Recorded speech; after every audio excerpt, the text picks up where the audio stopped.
dia a todos, bom dia a todas, bom dia para você que está nos assistindo pela TV UFMA no Maranhão e para você que está assistindo a gente pela Pop TV em Sobradinho e Porto Alegre. Sejam todos muito bem-vindos e bem-vindas a mais um ICL Mercado Investimentos. Hoje a gente vai trazer alguns assuntos polêmicos aqui no programa, a gente vai falar da questão da premiação e da isenção da premiação dos atletas olímpicos ali nas Olimpíadas de Paris 2024. Vamos falar também do Roberto Campos Neto, que voltou a ser investigado aí pela questão das offshores. Então, um dia aí de assuntos bastante polêmicos, bastante espinhosos, ao mesmo tempo que está rolando o vôlei na semifinal. Mas antes de tudo isso, André, bom dia, como você está? Bom dia, Débora, tudo bem? Bom dia a todos os nossos telespectadores. Hoje a gente vai apanhar aqui provavelmente, porque a gente vai falar aí da questão da isenção da premiação para quem é campeão olímpico. Vamos falar aí do Roberto Campos Neto aí, que tem dinheiro em offshore. Vamos falar um pouco do IGPDI também, que a gente vai divulgar amanhã. A inflação mesmo, né, IPCA sai amanhã, então a gente já vai fazer uma prévia aqui, vamos ver o que a gente pode esperar. Mas a gente tem a agenda do dia para começar, né? Então, Débora, o que a gente pode esperar aí durante esse dia? O que vai atrapalhar aqui a gente durante esse dia hoje? Bom, hoje dias também tomados bastante aí por balanços, né? A agenda está bastante tomada pelos balanços corporativos. Então a gente tem decisão de política monetária da Índia, balanço da Restaurant Brands nos Estados Unidos, saiu a pesquisa industrial mencional regional, então não é aquela pesquisa brasileira, essa já saiu agora por região, divulgação do IBGE. Dado muito importante que ganhou uma proporção maior ainda hoje, depois do payroll que aconteceu na sexta-feira, o relatório de mercado de trabalho dos Estados Unidos. Um dos dados bastante esperados aí era o Departamento de Trabalho divulgando os pedidos de auxílio-desemprego. Então, o mercado está olhando muito para o mercado de trabalho dos Estados Unidos, principalmente depois da decepção com o payroll. E aí, os dados de auxílio-desemprego, de pedidos de auxílio-desemprego, ficam bastante no radar por esse motivo. Mas lá nos Estados Unidos a gente ainda tem Departamento do Comércio, estoques no atacado, e o México divulga a sua decisão de política monetária. Então aqui a gente tem um dia, uma parte da manhã da agenda bastante voltada para as decisões de política monetária Índia e México, e o assunto aí de maior peso aqui com certeza é o relatório, na verdade o número de pedidos de auxílio-desemprego na semana até dia 3 de agosto nos Estados Unidos, até para começar a se olhar para o ritmo do mercado de trabalho nesse mês de agosto. Agora a segunda parte da agenda, ela está realmente tomada por balanços corporativos. Então, vamos dar sequência aí para o pessoal de casa acompanhar, porque hoje saem dados bem importantes, relatórios bem importantes. A gente tem, ainda na China, né, o CPI e o PPI, então, índice de preços ao consumidor, índice de preços ao produtor, também dado que deve ganhar relevância, porque está sendo olhada aí a China bem de perto, a economia chinesa está sendo olhada de perto, e dados de inflação que vieram meio deflacionados nas medições passadas, principalmente ao produtor, podem pesar naquele sentimento de desaquecimento da China. Mas a gente ainda tem, depois do fechamento, balanço da SAI, balanço da B3, balanço da Cyrela, e hoje sai um balanço bem importante, muito aguardado, então pode passar aqui a tela para o pessoal de casa, que é o da Petrobras, né? Hoje sai o resultado da Petrobras, então depois do fechamento vocês estão vendo, sai Magazine Luiza, Lojas Renner, Hapvida, Sabesp também, importantíssimo aqui, mas o balanço da Petrobras, por ser uma ação de grande peso no nosso índice, pensando em Petrobras 3 e 4, né, Petro 3 e 4, isso fica muito no radar dos investidores, e não só por isso, mas vai ser o primeiro resultado no comando da Magda Chambriard. Então está todo mundo de olho no balanço da Petrobras. Petrobras caiu ontem, mesmo com a alta do petróleo, por essas expectativas, então o mercado já se posicionando para receber o balanço. Então hoje, na parte da tarde, eu daria destaque mesmo para o balanço da Petrobras. Vamos então agora para aquela notícia que a gente tem todo dia aqui, né, que a gente sugere para vocês sobre o que está acontecendo nos mercados, o que já aconteceu, fechamento de Ásia, o que pode acontecer nos Estados Unidos, né? E está todo mundo olhando para o payroll mesmo, né? A Ásia, inclusive, está olhando para o payroll, e isso aí fez com que você tivesse uma queda quase que generalizada lá na Ásia, né? Sim, foram poucas das bolsas asiáticas que ficaram no terreno positivo hoje. Quem conseguiu ficar no terreno positivo ficou ali muito perto do 0 a 0, muito perto da estabilidade. Então, um movimento majoritariamente negativo entre as bolsas asiáticas. Elas caíram, mas não com a magnitude, nem com a força que a gente viu no final da semana passada e no começo dessa semana, mas as bolsas asiáticas caíram aí, muito olhando para esse termômetro de saúde de mercado do trabalho, que são os pedidos de auxílio-desemprego que eu estava falando. Então, já se posicionando, já esperando uma frustração nos pedidos de auxílio-desemprego aqui para cima, né? Então, até o mês passado, tudo que a gente estava falando, esse mês passou a não valer em relação ao mercado de trabalho. Então, antes a expectativa era que tivesse um pouquinho mais ou que ficasse em linha com o esperado no pedido de auxílio-desemprego. Então, na verdade, o que queriam era um desemprego acelerando, um mercado de trabalho desaquecendo. Só que o payroll foi tão ali chocante para o mercado, vamos pensar assim, o payroll trouxe tanta surpresa, né, que foi o relatório divulgado na sexta-feira, que agora criou um temor em relação a um desaquecimento muito brusco do mercado de trabalho. Então, esse termômetro, que são os auxílios-desemprego semanais, que são aí divulgados semana após semana, então dá para ver uma evolução de como é que está acontecendo ali o desemprego nos Estados Unidos, isso pensando em novos pedidos e pedidos acumulados também, a gente consegue ter uma expectativa do que já esperar para o payroll também desse mês, para não ter uma surpresa tão grande. Eu não achei a surpresa, de fato, ali. Claro, ficou uma criação de vagas abaixo do esperado, mas não foi algo tão chocante quanto o mercado recebeu. Mas o mercado recebeu muito mal esses dados do payroll. Então, hoje a Ásia vai para o terreno negativo, justamente na expectativa e na ansiedade por esses dados. Eu coloquei aqui na tela para vocês o KOSPI sul-coreano, até porque outras bolsas a gente vai conseguir ver o movimento no giro de mercado, então o Xangai Composto, o Nikkei 225 também estão lá. Então eu peguei o KOSPI sul-coreano, porque entre o KOSPI e o Hang Seng, ele que foi para o terreno negativo. O Hang Seng ficou bem perto do 0 a 0, subiu 0,09, ainda conseguiu um pequeno fôlego para ficar nesse terreno positivo mesmo, mas o KOSPI ele caiu 0,45, não foi a maior queda entre as bolsas asiáticas, mas aqui também uma bolsa bem intensiva em tecnologia. Tem a empresa bem importante de semicondutores, que é a empresa de semicondutores de Taiwan.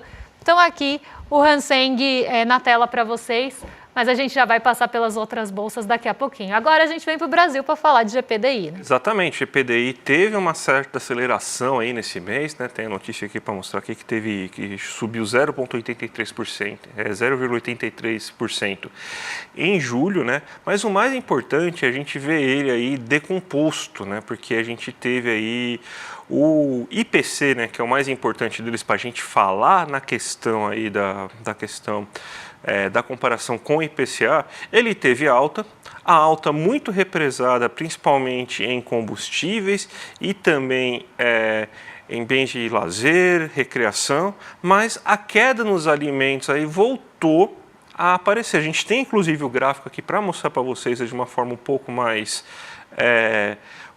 didática, né? A gente vê aqui, ó, que o IGPDI ele subiu aí em junho de 2024 em 0,5%, ele subiu agora para 0,83%. Mas o que puxou a alta foi justamente o IPA.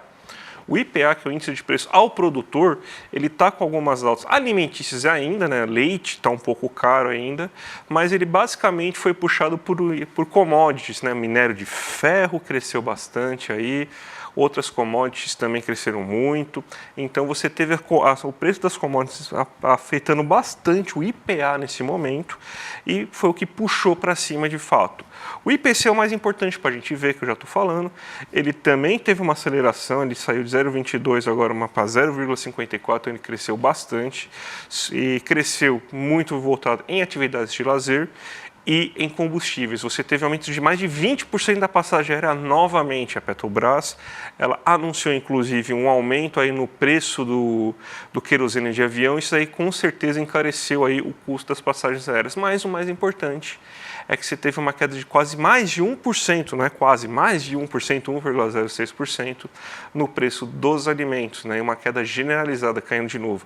tomate, batata, leguminosas. Eu falei ontem, o pessoal parece que gostou aí, que eu falei do meu colar de batatas aí. Não, vou fabricar essa iguaria aí. Vou providenciar, André, um colar de batatas. Vamos providenciar um colar de batatas aí, porque para mostrar aí como a gente está bem no programa, e como a gente está rico nesse programa aí, que a gente pode até usar um colar de batatas, né? Só não pode passar perto do Bolsonaro, senão ele vai passar ele vai roubar, porque... mas não é ouro, né? Então, batata acho que ele não quer muito, não. Será?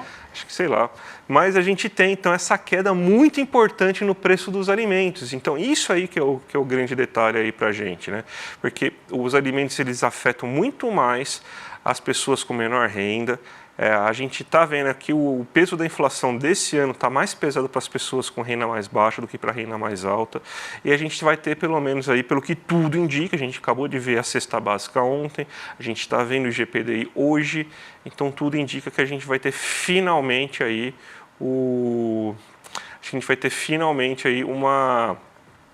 um alívio inflacionário aí para a questão dos alimentos, né, Débora? Exatamente. Aí é um ponto que eu sempre gosto de chamar a atenção quando a gente está falando de GPDI ou de GPM, que são dados ali que tem essa composição feita por índice de preços ao consumidor, índice de preços, né, nacional da construção civil e o índice de preços ao produtor, e aqui que eu quero chamar a atenção, é que o índice de preços ao produtor, ele é um índice de preços que tem uma volatilidade até um pouco maior, porque ele tem uma dependência também maior de dólar. Então, se a gente tem momentos que o dólar está acelerando, como a gente viu em julho, o índice de preços ao produtor, ele realmente tem essa alta, muito também puxada pelo dólar. Isso acontece no IGPM também, justamente pelo preço das commodities, né? O peso do preço das commodities, principalmente minerais, todas elas aí negociadas em dólar, então acaba pesando no índice de preços ao produtor também. Então a gente sempre tem que ter em mente que quando a gente está falando dessas composições da FGV, quando a gente coloca o preço ao produtor, a gente tem que lembrar também da volatilidade cambial que está implícita ali. Mas agora a gente vai entrar em terreno polêmico, né? Vamos entrar em terreno polêmico. Tá pronto para apanhar, Débora? Eu tô. Vamos que vamos. Vamos falar da isenção das medalhas olímpicas. Quem que você quer que apanhe primeiro, Débora? Eu ou você? Vamos junto, né? Então vai lá, Débora. Você apanha primeiro e depois eu apanho logo em seguida. Bom, saiu, né, a notícia de que o Lula ia ter ali a divulgação da medida provisória que isenta, né, as medalhas olímpicas.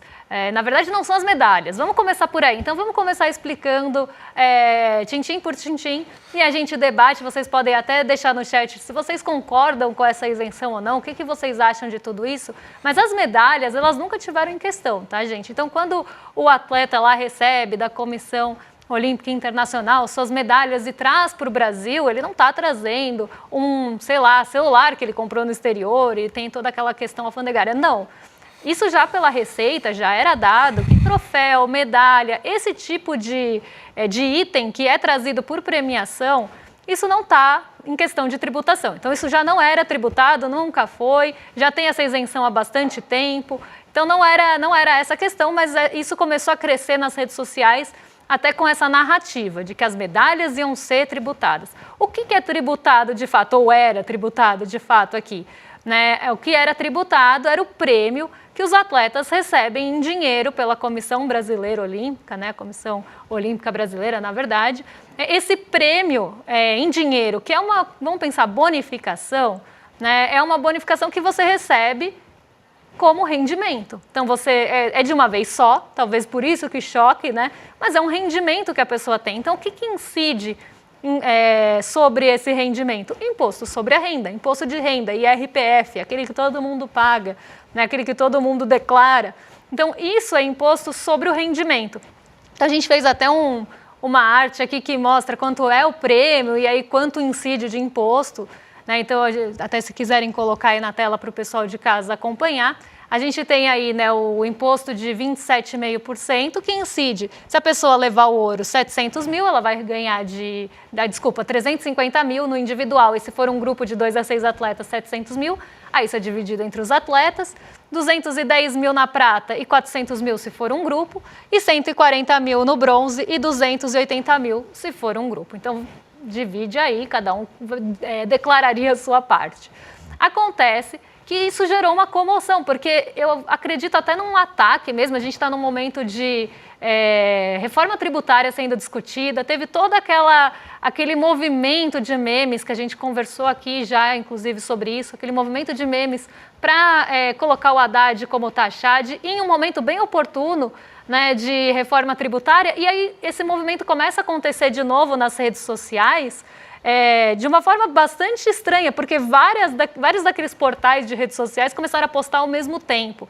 E também eu acho muito curioso que é num momento bem oportuno de discussão de reforma tributária, justamente para colocar o governo de novo como um vilão que iria tributar o prêmio dos atletas, coitados. E isso gera comoção, porque se você está falando dos atletas, heróis, que foram lá, né, você cria toda uma historinha, né? Então eles foram lá defender o Brasil, eles vão receber um prêmio e ainda vão ser tributados, como qualquer pessoa né? Porque todo mundo é tributado no imposto sobre a renda se você tem um rendimento na pessoa física.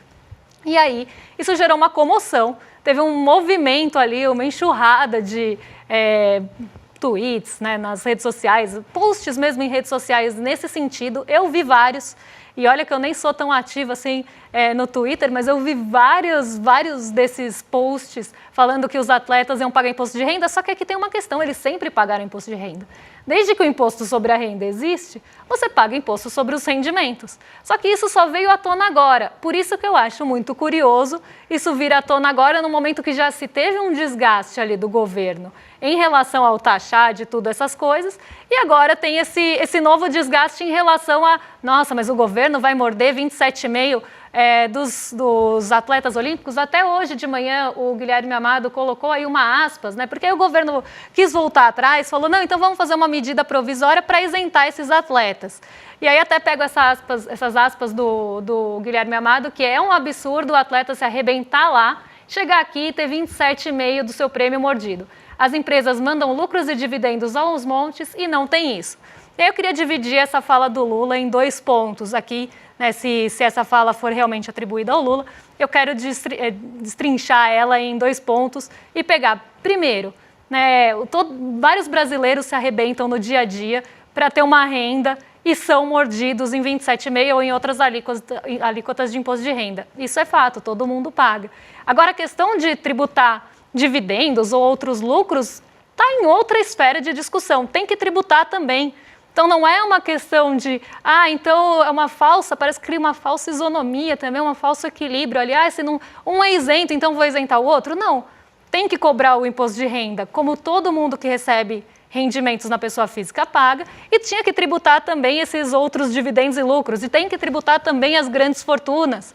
Tem tantos assuntos para a gente debater, mas eu acho que aqui nem é o caso. Poderia entrar naquela esfera de, mas precisa ter mais investimento no esporte, as estruturas precisam ser renovadas. Sim, tudo isso é verdade, mas nada disso exclui o fato do imposto sobre a renda. É um imposto que realmente todo mundo paga. Isso abre precedentes até que limite vai? Porque se tem uma comoção em redes sociais, você vai responder a isso? Mas os bombeiros arriscam as vidas entrando no incêndio. Eu acho que eles não têm que pagar imposto de renda. Mas os médicos estão na linha de frente. Então, entende que aí começa a ter várias pessoas que também podem ser consideradas ali. Nossa, mas essa pessoa também se arrisca, essa pessoa também está ali numa posição de herói, que seja essa construção. Então, vamos colocar imposto de renda, porque gerou comoção na rede social. Então, aqui eu acho que foi uma medida bem precipitada e para responder para a rede social, parece estar governando para o Twitter. Então, eu sou completamente contra a isenção, não acho que tem que ter, achei um absurdo, inclusive, e vou deixar o André também falar sobre isso, porque eu já até fiquei nervosa.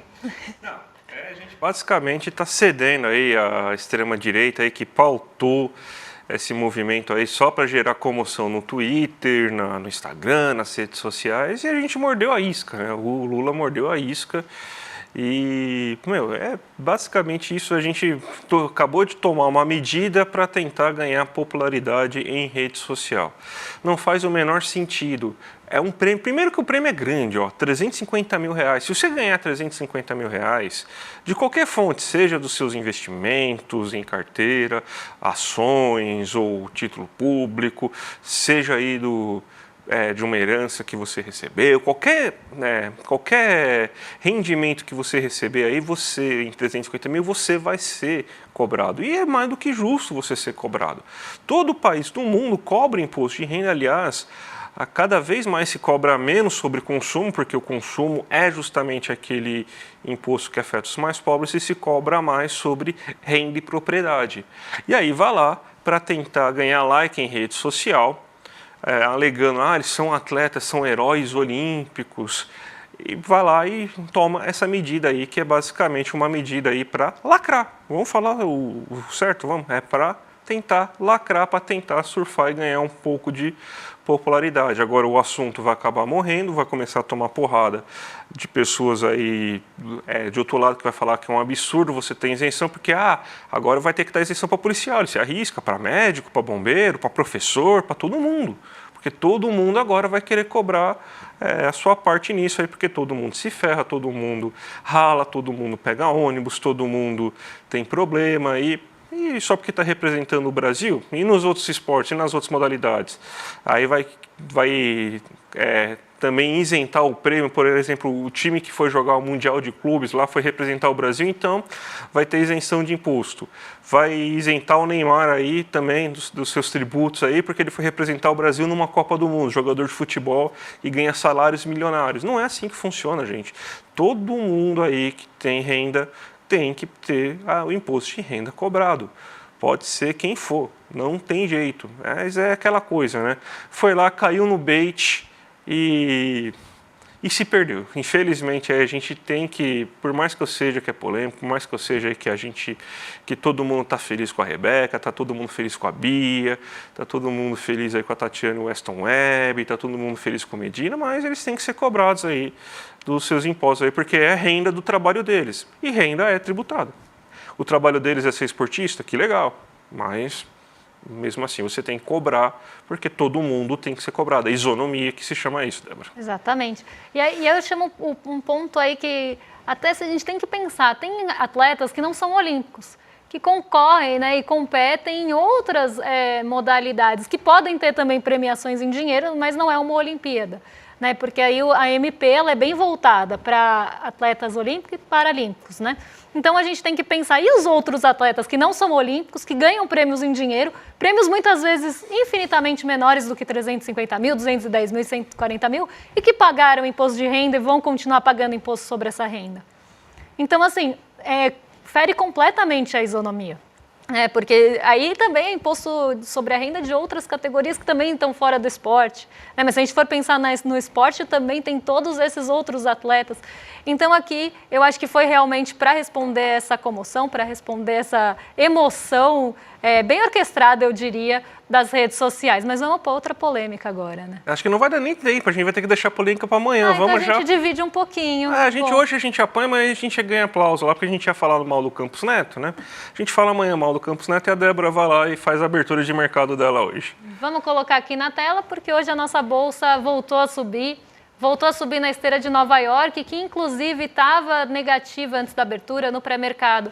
As bolsas nova-iorquinas elas estavam caindo ligeiramente, ainda na expectativa pelos dados de auxílio-desemprego e como é que isso poderia trazer ali um reforço ou não para os temores recessivos. Mas aqui a gente vê que os dados eles ficaram bem em linha com o esperado, não chocaram o mercado e a gente começa a ter um movimento positivo em Nova York. A Nasdaq sobe 1,75, o S&P 500 sobe 1,62 e nossa bolsa sobe hoje 0,71, mesmo sem o apoio do petróleo. Então o petróleo está caindo 0,23, algo que tem potencial, inclusive, para trazer a Petrobras para o terreno negativo, junto à expectativa pelos dados do balanço, que só vão sair depois do fechamento. Então aqui a gente não tem o reforço do petróleo, não tem o reforço do minério de ferro também, porque o minério de ferro caiu mais de 3% em Dalian na China. Isso acaba impactando as duas principais empresas da nossa bolsa, que são praticamente 30% do peso do Ibovespa, que é Vale e Petrobras. Então, sem esse reforço das commodities, o Ibovespa tinha tudo para ir para o terreno negativo, mas não está acompanhando o bom humor de Nova York e está acompanhando também aquele bom humor que continua acontecendo. Agora ele está zerado no nosso DI Futuro, que conseguiu sair daquele patamar de 12%, aquele patamar bastante alto das expectativas de juros, depois que o Copom deu um abraço bem carinhoso no mercado financeiro. O dólar também está caindo por esse mesmo motivo. Esse aceno foi muito bem recebido em relação à possibilidade de subir juros.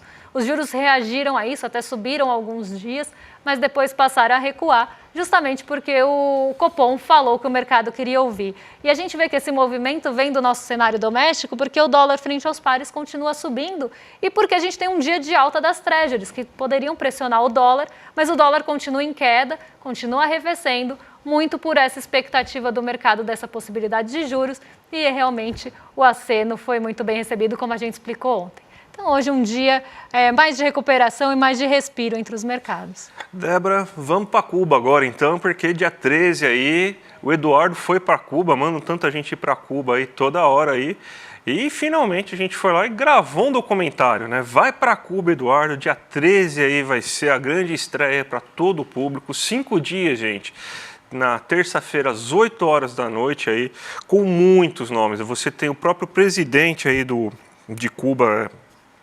Você tem o próprio presidente aí de Cuba sendo entrevistado, a Leda Guevara, que é a filha do Che Guevara aí, com o roteiro do nosso Maurício Arruda e direção da Juliana Baroni aí, um documentário imperdível, gente, vale muito a pena aí, e dessa vez juro para vocês, não vai ter replay mesmo, porque esse documentário, logo após que a gente passar a nossa estreia aí, ele vai para o nosso sistema aí, e só quem for aluno do ICL vai poder rever esse documentário. Então, gente, uma única vez, uma única apresentação, vale muito a pena. Então, vamos conhecer aí esse pouquinho, né? Conhecer essa história e todos esses pontos, esses aspectos de Cuba no documentário.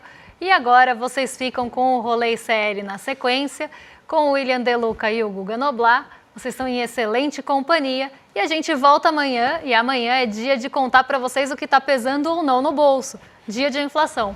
Um beijão e até lá. Até lá, gente. Tchau, tchau. E aí, gente? Tudo pronto para gravar? Eu sou Juliana Baroni e tenho um convite especial para você. No dia 13 de agosto, uma terça-feira às 20 horas, vai acontecer uma exibição online e gratuita do filme Vai pra Cuba, Eduardo, o primeiro documentário internacional do ICL. O documentário, dirigido por mim, mostra um ponto de vista único sobre um dos países que mais gera discussões e debates sobre justiça social e o modelo de sociedade que queremos. Nesse documentário, Eduardo Moreira entrevistou figuras muito importantes para que a gente possa entender a história de Cuba, como a Leda Guevara, ativista e filha de Che Guevara, o presidente de Cuba, Miguel Díaz-Canel, e também figuras do povo cubano, da cidade e do campo. Eu espero você lá.